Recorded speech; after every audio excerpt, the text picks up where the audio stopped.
Bismillahirrahmanirrahim. Assalamualaikum warahmatullahi wabarakatuh.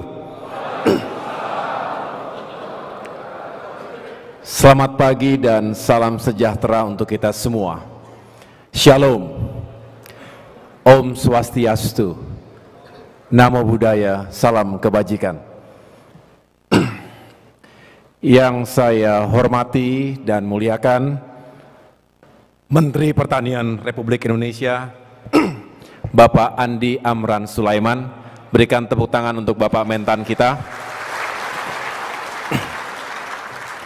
Terima kasih Bapak Menteri sudah berkenan hadir, dan kita mendoakan sekaligus siap memberikan dukungan kepada Bapak Menteri Pertanian yang kita tahu bahwa saat ini tengah menghadapi tantangan yang luar biasa untuk meyakinkan ketahanan pangan, ketersediaan pangan bagi masyarakat di seluruh Indonesia. Tadi beliau cerita saat menunggu acara ini dimulai bahwa dalam waktu dekat ada target yang luar biasa, 5 juta hektar cetak sawah baru untuk meyakinkan sekali lagi ketersediaan pangan bagi seluruh rakyat. Ini pekerjaan besar, pekerjaan mulia, dan Kementerian ATR BPN akan memberikan dukungan penuh bagi suksesnya program dari Bapak Presiden. Yang saya hormati dan banggakan, Kepala Badan Cyber dan Sandi Negara, Bapak Letjen TNI Purnawirawan Hinsa Siburian. Tepuk tangan juga untuk beliau. Beliau ini senior saya di TNI.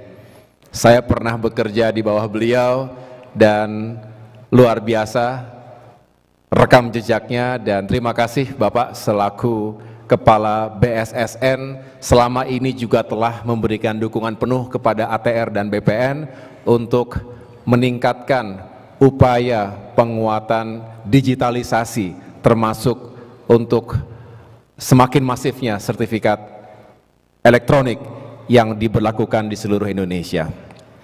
Saya juga ingin tentunya memberikan apresiasi kepada Wakil Menteri ATR dan BPN, sekaligus juga tentunya selama ini telah membantu tugas-tugas Bapak Menteri terdahulu, Bapak Hadi Cahyanto, dan saya senang karena hari pertama saya masuk ke kantor sudah langsung di-brief oleh Bapak Wamen, dan tentunya mudah-mudahan kita bisa terus bekerja sama dalam satu perahu dan tujuan yang sama. Saya juga tentunya ingin menyapa dan mengucapkan terima kasih kepada Bapak Panglima TNI atau yang mewakili. Sampaikan salam hormat saya kepada Bapak Jenderal TNI Agus Subianto. Saya bersama-sama beliau pada saat di IKN kemarin, dan tentunya yang saya hormati pula Bapak Kapolri yang hari ini diwakili oleh Bapak Kepala Badan Reserse Kriminal Kabar Reskrim. Tepuk tangan untuk Bapak Wahyu Widada yang juga kemarin telah hadir dalam acara praoperasi. Bapak Jaksa Agung yang diwakili oleh Bapak Jaksa Agung Muda Intelijen, terima kasih Bapak Reda. Bapak Menteri Dalam Negeri yang diwakili oleh Dirjen Kependudukan dan Catatan Sipil, terima kasih Pak. Bapak Menteri Kelautan dan Perikanan yang diwakili oleh staf ahli bidang ekologi dan sumber daya laut, terima kasih. Para kepala daerah yang telah hadir di Rakernas ini, saya juga mengucapkan terima kasih atas kehadirannya, dan juga para mitra dan sekaligus yang menjadi stakeholder dalam urusan pertanahan, termasuk diantaranya dari BRI dan lain sebagainya. Dan tentunya yang saya cintai dan banggakan, segenap jajaran pimpinan, baik di tingkat pusat, Bapak Sekjen, Bapak Irjen, para Dirjen, dan dari tingkatan provinsi serta kabupaten kota yang telah hadir di acara Rakernas pagi hari ini. Apa kabar semuanya? Sehat ya? Saya boleh absen nggak nih? Katanya 1000 lebih datang tadi ya. Saya ingin mendengarkan suaranya. Kalau saya sampaikan mungkin tidak harus per provinsi, tapi pulau-pulau besar lah. Tolong teriakan siap yang keras untuk menunjukkan semangat kita hari ini. Siap Bapak Ibu sekalian? Siap. Kita mulai dari ujung barat. Sumatera. Mana Sumatera? Oke, berarti paling jauh dari Aceh ya? Pahaba. Habaget. Oke. Tepuk tangan untuk Sumatera. Kalimantan. Mana Kalimantan? Sehat semuanya? Terima kasih. Kita ke tempatnya Pak Amran. Sulawesi. Mana Sulawesi? Kemarin ada yang dari Sulut ya di sini. Sulut. Ya. Saya datangi kemarin yang pertama. Hari kerja pertama ke Sulut kita, Pak.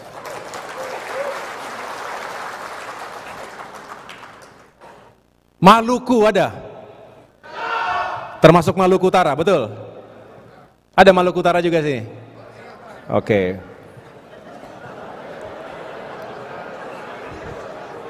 Mana pulau yang paling utara mana? Di sana ada? Yang paling jauh? Hadir ya? Oke. Mana sekarang? Papua, wilayah Papua, ada Papua? Oke, tepuk tangan untuk Papua juga. Dari ujung timur matahari terbit, harus kita terus perkuat jajaran kita di Papua. Kemudian Bali dan Nusa Tenggara, ada di sini Bali dan Nusa Tenggara. Ini kok sama aja dengan tadi, beda ya? Terus siap-siap terus begini. Beda ya? Oh ya beda. Saya ulangi, Bali dan Nusa Tenggara. Oh ya beda Pak, memang beda. Terakhir, wilayah Pulau Jawa, mana Jawa?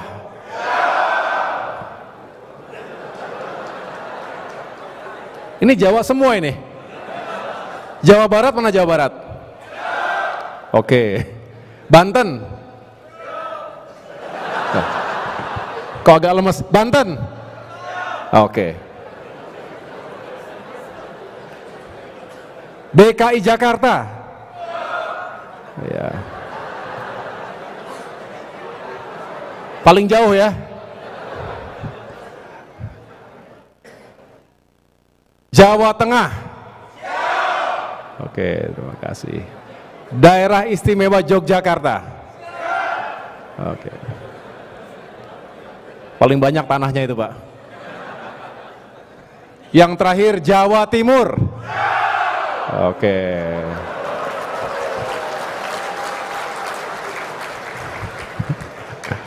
Terima kasih. Tepuk tangan untuk kita semuanya. Alhamdulillah, ini harus kita cairkan suasana dulu. Sekaligus saya ingin memperkenalkan diri. Jadi saya laporkan tadi kepada Bapak Menteri bahwa saya bersyukur sekali karena justru melalui forum Rakernas ini saya bisa langsung bertatap muka dengan seluruh pejabat utama, baik di tingkat pusat, di daerah maupun di tingkat kabupaten kota. Kakanwil, ada para Kanwil di sini? Kakanwil hadir semuanya? Kakantah hadir semuanya? Terima kasih. Saya mohon diri untuk bisa berada di tengah-tengah Bapak Ibu sekalian, memimpin dengan hati dan pikiran. Insya Allah kita bisa mewujudkan tugas pokok kita sebagai Kementerian ATR dan BPN. Ini kesempatan pertama dan luar biasa setelah saya dilantik oleh Bapak Presiden Joko Widodo pada tanggal 21 Februari yang lalu.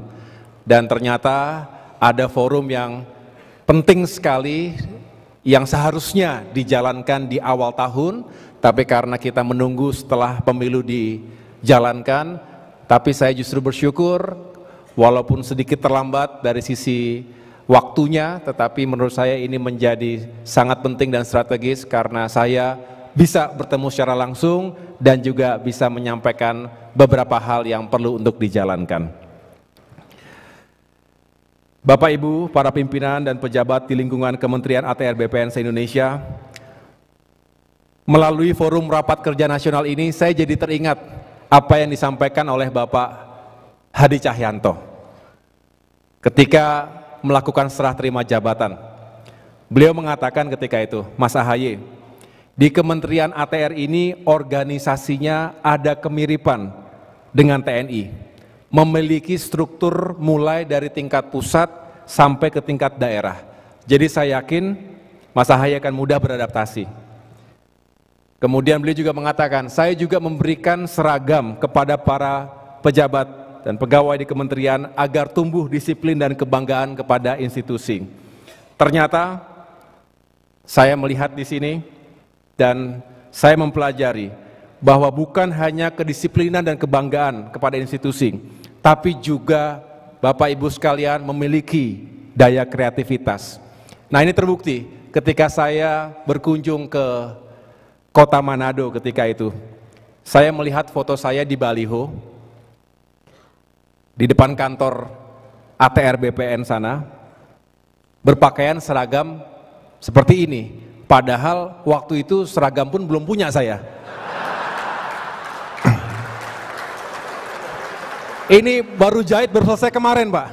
Baru selesai kemarin, tapi di Manado ketika itu, di depan kantor pertanahan, Kantah, sudah ada baliho saya pakai baret, pakai tongkat komando. Bintangnya pun 4 di situ gitu ya. Ada di sini Kepala Kantah Manado. Benar kan? Nah, jadi kreatif.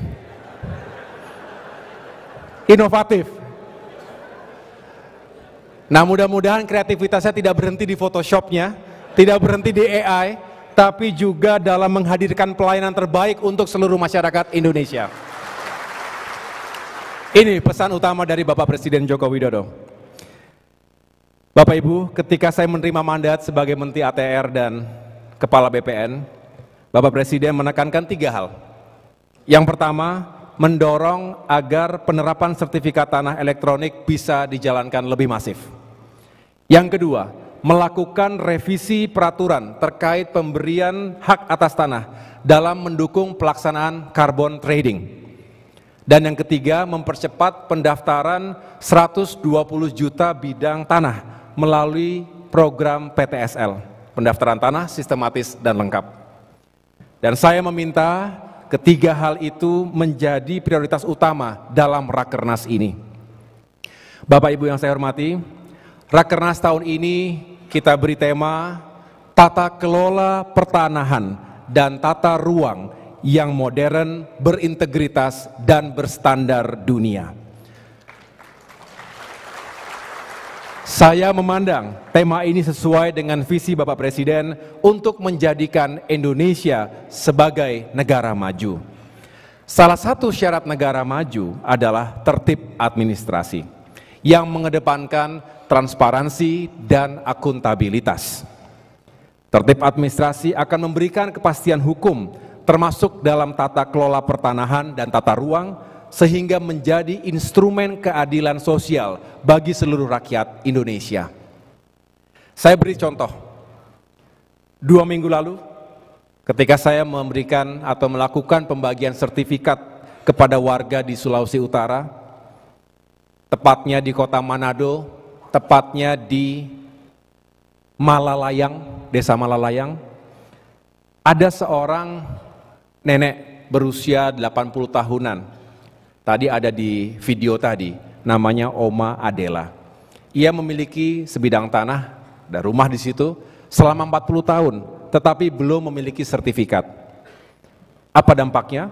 Bukan tidak mungkin akan ada pihak lain yang mengklaim kepemilikan tanah Oma Adela tersebut dengan menunjukkan sertifikat palsu. Sehingga Oma Adela bisa terusir dari rumahnya sendiri atau terlibat dalam sengketa yang berdampak hukum. Fenomena inilah yang sering dan sedang terjadi di negeri kita. Sengketa kepemilikan hak atas aset di ranah hukum bertahun-tahun dan berlarut-larut. Tetapi alhamdulillah, sekarang ini karena Oma Adela telah memiliki sertifikat tanahnya, maka negara menjamin dan melindungi secara hukum kepemilikan tanah Oma Adela tadi. Inilah bukti konkret tata kelola pertanahan dan tata ruang bisa menjadi instrumen keadilan untuk rakyat. Sebenarnya bukan hanya memiliki kepastian hukum, Oma Adela dan warga Manado yang saya ceritakan tadi, termasuk warga Samarinda, Kalimantan Timur. Ada di sini Kanwil dari Kalimantan Timur ya, kota Samarinda, yang juga saya berikan sertifikatnya ketika itu. Dan jutaan rakyat Indonesia lain yang telah memiliki sertifikat, hakikatnya ia telah mendapatkan keuntungan secara ekonomi, paling tidak potensi keuntungan secara ekonomi. Karena kita tahu sertifikat tersebut bisa benar-benar digunakan untuk kebutuhan usahanya. Saya pernah mendengar Menteri Keuangan kita mengatakan bahwa di negara-negara maju yang bekerja keras bukan hanya manusianya, tetapi juga aset yang dimilikinya. Maknanya, tanah atau aset bersertifikat bisa digunakan sebagai jaminan untuk modal usaha dari bank atau badan usaha lainnya. Inilah yang disebut dengan aset yang juga bisa disuruh bekerja untuk menghasilkan uang. Jadi sebenarnya, kita juga perlu mengubah paradigma berpikir kita. Dulu ada istilah lahan tidur, yaitu sebidang tanah yang tidak ditanami dan dibiarkan terbengkalai, sehingga lahan itu tidak produktif atau tidak menghasilkan apa-apa. Sekarang saya mengistilahkan banyaknya aset tidur, yaitu kepemilikan atas tanah maupun bangunan yang dihuni, tetapi tidak mampu kita kapitalisasi dengan baik sebagai aset ekonomi untuk menghasilkan uang dan meningkatkan produktivitas. Tentu saja, syarat yang harus dipenuhi adalah kesadaran masyarakat untuk secara sukarela mendaftarkan tanah dan aset yang dimilikinya kepada kantor-kantor pertanahan setempat. Memang itu tidak mudah. Saya menemukan fakta di lapangan, tidak sedikit masyarakat yang enggan untuk mendaftarkan asetnya, meskipun dengan pelayanan yang mudah, murah dan cepat. Mengapa? Mereka khawatir dengan konsekuensi dari kepemilikan sertifikat tanah itu, yakni kewajiban untuk membayar pajak setiap tahunnya. Di sini hadir tidak Kepala Kantah Bolaang Mongondo Bolmong? Iya Bu ya, Ibu menyampaikan itu kepada saya, betul ya? Pada saat saya berkunjung ke Kantah Bolmong dan saya mendengarkan aspirasi semacam itu. Ini juga mungkin terjadi di tempat-tempat yang lain. Jadi kita ingin mencari solusinya. Disinilah tantangan kita. Saya berharap untuk menyukseskan arahan pertama Presiden terkait penerapan sertifikat elektronik secara masif, maka perlu ada sinergi dan kolaborasi antara Kementerian ATR dan BPN ini dengan sejumlah pihak terkait usulan skema pemberian insentif atau keringanan pajak. Bentuknya bisa dibicarakan pada Rakernas ini, baik dalam konsep atau usulan konsep secara lebih konkret maupun kita bisa lanjutkan di forum-forum lainnya. Intinya, solusi yang kita tawarkan harus berpihak kepada kepentingan rakyat. Kita berharap muncul kesadaran yang masif dari masyarakat untuk mendaftarkan tanahnya. Barulah kita bisa mendorong penerapan sertifikat tanah elektronik secara lebih masif lagi. Saya juga mendapatkan laporan dari masyarakat. Apabila dokumen sertifikat tanah direkam melalui sistem digital, dikhawatirkan terjadi penyalahgunaan dokumen itu. Untuk mengantisipasinya, Kementerian ATR BPN tentu harus memperkuat sistem jaringan keamanan digitalnya, serta mengawasi potensi penyalahgunaan oleh oknum internal sendiri. Digitalisasi adalah suatu keniscayaan. Selain faktor efisiensi dan efektivitas, digitalisasi juga sudah menjadi bagian dari kehidupan masyarakat abad ini. Saya menerima laporan beberapa kantah sudah melaksanakan penerapan sertifikat tanah elektronik. Dan saya berharap kantor-kantor pertanahan lainnya bisa segera mewujudkannya. Lakukan sosialisasi secara masif dan kreatif, serta inovatif. Bekerja sama dengan pemerintah daerah setempat, dengan mengimplementasikan sertifikat tanah elektronik. Maka pengelolaan pertanahan di Indonesia akan berstandar dunia, setara dengan negara-negara maju di Eropa, Amerika, dan Australia. Hadirin yang saya hormati, Bapak Presiden juga secara khusus mengamanahkan untuk melakukan revisi PP nomor 18 tahun 2021. Tujuannya adalah memfasilitasi pemberian hak atas tanah dalam mendukung pelaksanaan carbon trading. Langkah ini merupakan wujud komitmen Indonesia untuk merespons berbagai ancaman perubahan iklim yang ditandai oleh naiknya suhu bumi, kekeringan, polusi, hingga banjir. Hasil perdagangan karbon tersebut bisa kita investasikan kembali untuk menjaga lingkungan kita melalui pengurangan emisi karbon sekaligus meningkatkan pemasukan fiskal bagi negara. Dan jika hal ini bisa kita lakukan, maka kita bisa mencapai target net zero emissions pada tahun 2060 bahkan lebih cepat. Selanjutnya Bapak Presiden juga memberikan arahan untuk melakukan percepatan pendaftaran 120 juta bidang tanah melalui program pendaftaran tanah sistematis lengkap. Saat ini Kementerian ATR BPN telah berhasil mendaftar 111 juta bidang tanah dan 90,9 juta bidang tanah sudah bersertifikat. Dengan demikian, kita harus segera mengejar kurang lebih 9 juta bidang tanah lagi untuk diselesaikan paling lambat pada Oktober 2024 ini. Jika hal ini bisa dioptimalkan, maka pendaftaran tanah bisa menghasilkan dampak pertambahan nilai ekonomi yang lebih tinggi bagi negara. Terbukti, sejak dijalankannya program PTSL antara tahun 2017 hingga 2023 lalu, telah terjadi pertambahan nilai ekonomi kurang lebih sebesar 6.067 triliun rupiah yang bersumber dari hak tanggungan, PPH, PNBP, dan juga BPHTB. Lebih dari 90% dari nilai itu berasal dari hak tanggungan. Artinya, setelah dilakukan proses sertifikasi, masyarakat memperoleh dana pinjaman lebih dari 5.800 triliun rupiah dari bank atau lembaga keuangan lainnya untuk modal usaha ataupun kepentingan ekonomi lainnya.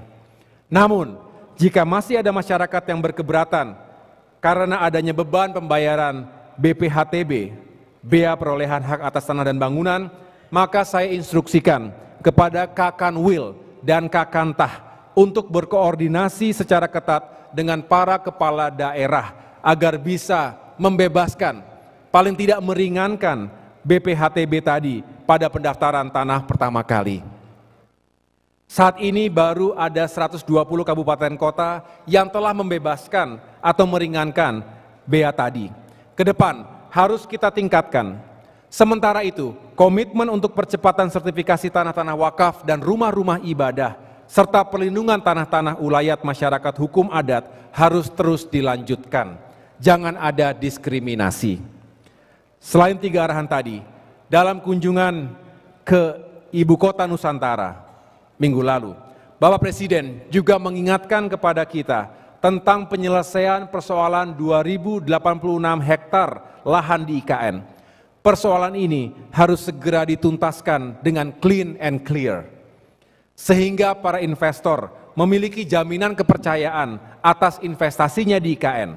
Untuk itu, saya meminta para pejabat eselon 1 disupervisi oleh Bapak Wamen untuk segera menyelesaikan tugas ini. Tolong laporkan progresnya kepada saya pada kesempatan pertama. Bapak Ibu yang saya hormati, selain agenda utama yang saya jelaskan tadi, ada sejumlah hal yang juga perlu menjadi perhatian kita. Pertama, terkait dengan tata ruang dan investasi. Saya ingin menegaskan bahwa rencana detail tata ruang RDTR memiliki peranan penting sebagai panglima pembangunan sekaligus pintu masuk bagi investasi. Ini berlaku di semua sektor pembangunan, terutama proyek-proyek strategis nasional, termasuk pengadaan lahan untuk program food estate. Namun komitmen pemerintah daerah untuk menyusun RDTR tergolong masih rendah. Saat ini baru ada 420 RDTR yang menjadi perda atau perkada, dan 210 RDTR yang terintegrasi dengan sistem Online Single Submission OSS dari total 2.000 RDTR yang harus diselesaikan di 514 kabupaten dan kota. Artinya, Dirjen Tata Ruang, Kakanwil, dan Kakantah harus bekerja ekstra keras bersama kepala-kepala daerah untuk menyelesaikan RDTR ini. Hal ini selaras dengan SDG nomor 11 dan 13, yaitu Sustainable Cities and Communities dan juga Climate Action. Kita harus membantu agar para investor memiliki jaminan kepastian hukum dengan RDTR ini, dan izin yang kita berikan sesuai dengan otoritas Kementerian ATR dan BPN. Tujuan kita bukan hanya untuk menguntungkan para investor, tetapi juga demi kemaslahatan rakyat. Kita berharap investasi, utamanya yang padat karya, akan membuka jutaan lapangan kerja baru, yang pada akhirnya rakyat akan memiliki pekerjaan yang layak, penghasilan yang baik, juga daya beli untuk mencukupi kebutuhannya sehari-hari. Dengan demikian, Kementerian ATR BPN ikut membantu meningkatkan perekonomian negara dan kesejahteraan rakyat, kesejahteraan untuk semua. Yang kedua, reforma agraria sebagai program strategis nasional. Para petani gurem, buruh tani, dan petani penggarap lahan harus mendapatkan kepastian status lahannya melalui sertifikat. Bersama Kementerian Lingkungan Hidup dan Kehutanan, kita harus meningkatkan program redistribusi tanah yang bersumber dari pelepasan kawasan yang capaiannya kini masih kurang dari 10% dari target 4,1 juta hektar. Ini masih jauh dari yang diharapkan. Oleh karena itu, Kementerian ATR BPN mengajak kita semua untuk menghilangkan, juga mengikis sekat-sekat antar kementerian dan lembaga. Ini kunci untuk menyukseskan tujuan besar reforma agraria. Dan yang ketiga, bank tanah untuk ekonomi yang berkeadilan. Pasca pelantikan saya sebagai Menteri, Menko Marifest, Bapak Luhut Panjaitan, menitipkan pesan kepada saya tentang optimalisasi bank tanah. Saya lalu berdiskusi dengan penasehat utama Menteri, juga Kepala Badan Bank Tanah. Saya minta Badan Bank Tanah untuk mempercepat realisasi perolehan tanah melalui inventarisasi tanah-tanah terlantar. Untuk itu, saya juga menginstruksikan kepada para Dirjen, Kakanwil, dan Kakantah untuk menyukseskan program ini. Kepada Bapak Sekjen, saya minta dibuatkan timeline yang realistis sebagai panduan kerja untuk percepatan perolehan tanah pada bank tanah tersebut. Jadikan ini sebagai salah satu KPI, Key Performance Indicator, bagi jajaran kita. Yang keempat, gebuk mafia tanah. Siap semuanya? Gebuk mafia tanah. Siap? Tepuk tangan untuk kita semuanya.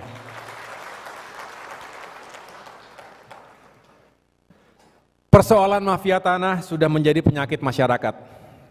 Ribuan pesan masuk ke handphone saya, baru 2 minggu Pak. Baru 2 minggu jadi menteri, ribuan pesan masuk ke handphone saya, termasuk ke media sosial, baik di komen maupun direct message di DM, itu yang mengeluhkan, mengadu masalah mafia tanah. Pesannya adalah intinya, Pak AHY, Pak Menteri, mohon bisa diberantas mafia tanah ini. Hidup kami jadi sengsara, kami dizolimi dan macam-macam lagi yang benar-benar menyentuh emosi kita. Bapak Ibu sekalian, mengingat pentingnya permasalahan ini dan menjadi sorotan dari masyarakat luas, maka hari Senin kemarin, saya dan kita semua di tingkat pusat menggelar rapat praoperasi pencegahan dan penyelesaian tindak pidana pertanahan. Karena hal ini juga menyangkut aspek penegakan hukum, saya juga berkoordinasi dan meminta dukungan langsung dari Bapak Jaksa Agung, Bapak Burhanuddin. Saya diterima dengan sangat baik di Kejaksaan Agung Republik Indonesia, beserta para pimpinan lainnya, Jadi lengkap Bapak Jaksa Agung, Wakil Jaksa Agung, 14 Jaksa Agung muda, luar biasa. Itu menunjukkan komitmen yang sama. Kemudian sore harinya saya diterima juga dengan sangat terhormat oleh Bapak Kapolri, hadir juga ada Bapak Kabar Eskrim dan pejabat teras Mabes Polri lainnya, untuk meyakinkan bahwa kita semua dalam satu perahu yang sama. Dan ini tentunya sangat kita harapkan terjadi penguatan sinergi dan kolaborasi, baik di tingkat pimpinan, dan saya tidak ingin berhenti di tingkat pimpinan. Saya berharap setelah kembali ke daerah masing-masing Bapak Ibu sekalian, para Kakanwil, Kakantah juga melakukan hal yang sama. Datangi para pejabat yang ada di tingkatan Bapak Ibu sekalian, di jajaran kejaksaan maupun jajaran kepolisian. Kita bangun dan perkuat sinergi dan kolaborasi di lapangan. Ini penting, karena hanya dengan itu, Satgas Anti Mafia Tanah, mana Brigjen Arif Rahman? Nah, ini Komandan Satgas Anti Mafia Tanah. Hanya dengan sinergi dan kolaborasi tadi, kemarin juga ada yel-yelnya. Gimana? Sinergi, kolaborasi, gebuk mafia tanah, begitu. Mudah-mudahan jangan hanya yel-yel saja Bang, tapi betul-betul kita tingkatkan. Dan saya harus mengapresiasi karena tahun 2023 Kementerian ATR BPN didukung penuh oleh para penegak hukum memberantas mafia tanah telah berhasil menyelamatkan potensi kerugian negara lebih dari 13 triliun rupiah. Ini sebuah pencapaian yang luar biasa. Ketika itu Bapak Menteri Hadi Cahyanto, dan kini saya punya komitmen untuk melanjutkan itu semua, bahkan meningkatkannya lagi. Mudah-mudahan walaupun waktunya singkat, 7 bulan saja menuju Oktober 2024, banyak hal yang bisa kita lakukan. Siap semuanya? Siap. Insya Allah kita bisa. Bapak Ibu sekalian, kita semua harus punya komitmen untuk memberantas mafia tanah ini. Kita harus mulai dari rumah kita sendiri. Kita harus mulai dari Kementerian ATR BPN ini. Zona integritas tidak boleh hanya sekedar jargon dan formalitas. Pembangunan kapasitas SDM tidak akan berarti apa-apa tanpa dibarengi dengan penguatan integritas dari tingkat pusat hingga daerah. Oleh karena itu, tidak boleh lagi ada oknum atau pejabat internal yang justru baik disengaja maupun tidak disengaja terlibat dalam praktik-praktik kejahatan pertanahan. Untuk itu, saya menginstruksikan kepada Inspektorat Jenderal untuk melakukan pengawasan secara ketat. Pendekatan preventif tentu jauh lebih baik daripada pendekatan represif. Tapi kita juga akan bertindak tegas sesuai dengan aturan yang berlaku. Tapi Bapak Ibu juga jangan khawatir, karena sebaliknya, saya juga tidak akan membiarkan ada kepala kantor pertanahan yang masuk penjara akibat ulah mafia tanah. Padahal pejabat itu sudah bekerja sesuai dengan aturan yang berlaku. Setuju? Saya akan bela dan saya akan fight dengan seluruh cara dan sumber daya yang saya miliki. Saya akan tegakkan kebenaran dan keadilan di institusi ini, asalkan semua mengikuti aturan yang baik. Bapak Ibu sekalian, sebelum mengakhiri sambutan ini, saya ingin menyampaikan penekanan terkait dengan arah kebijakan strategis Kementerian ATR BPN pada tahun 2025-2029 sebagai berikut. Pertama, perbaikan pengelolaan pertanahan melalui peningkatan pendaftaran tanah. Kedua, optimalisasi reforma agraria. Ketiga, peningkatan pemanfaatan tanah untuk pengembangan pertanahan. Keempat, peningkatan kualitas dan keamanan data pertanahan dan ruang berbasis digital dalam rangka meningkatkan pelayanan publik. Kelima, memitigasi dan mencegah terjadinya sengketa atau konflik pertanahan. Keenam, reformasi birokrasi berbasis merit system dan perbaikan SDM. Dan ketujuh, terwujudnya penataan ruang dan pengendalian pemanfaatan ruang yang berkualitas berbasis tata ruang nasional dan daerah dalam rangka terciptanya pembangunan ekonomi inklusif dan berkelanjutan melalui mitigasi dan adaptasi terhadap perubahan iklim, dan green economy.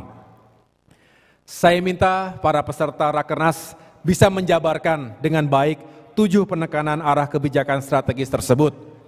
Tidak berhenti hanya dalam tataran konsep di Rakernas ini, saya instruksikan jabaran kebijakan strategis tadi bisa diimplementasikan di lapangan pada sisa waktu pemerintahan ini. Mari kita tunjukkan kinerja terbaik kita kepada rakyat dan negara. 2 pekan ini saya mengamati banyak masalah yang timbul dan tidak selesai secara berlarut-larut. Bukan karena tidak adanya technocratic capacity atau bukan karena tidak adanya kemampuan teknokratis, tapi lebih karena absennya political goodwill. Karena tidak adanya dorongan yang kuat secara politis. Oleh karena itu, mari saya mengajak semua yang terkait dengan keadilan di bidang pertanahan ini, mari kita menyatukan tekad untuk menjadi bagian dari solusi bagi persoalan rakyat, termasuk untuk meningkatkan pertumbuhan ekonomi di masa depan. Kita juga harus keluar dari zona nyaman, berani melakukan terobosan-terobosan, tentu terobosan yang konstitusional. Dan yang tidak kalah penting adalah saya menekankan sekali lagi, kita juga harus merobohkan tembok kokoh ego sektoral yang seringkali menghentikan langkah dan menghambat kemajuan di antara kita. Semoga Tuhan Yang Maha Esa, Allah Subhanahu wa Ta'ala, senantiasa membimbing dan melindungi kita semua, sehingga Kementerian ATR BPN dapat terus menjadi institusi yang melayani, profesional, dan terpercaya.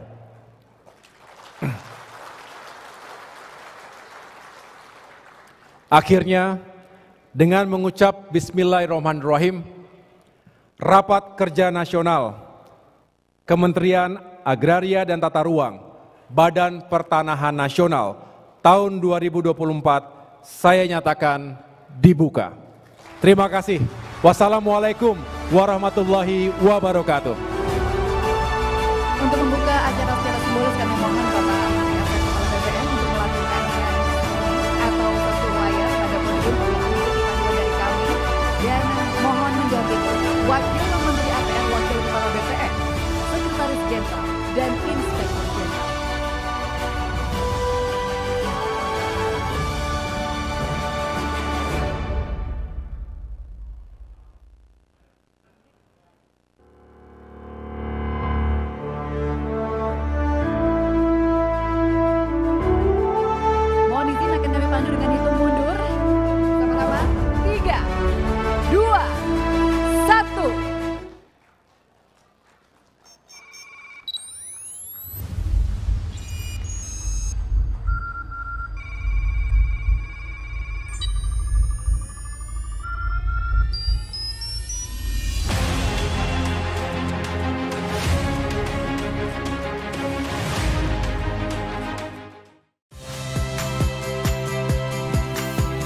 Saya Iriana Mardanus.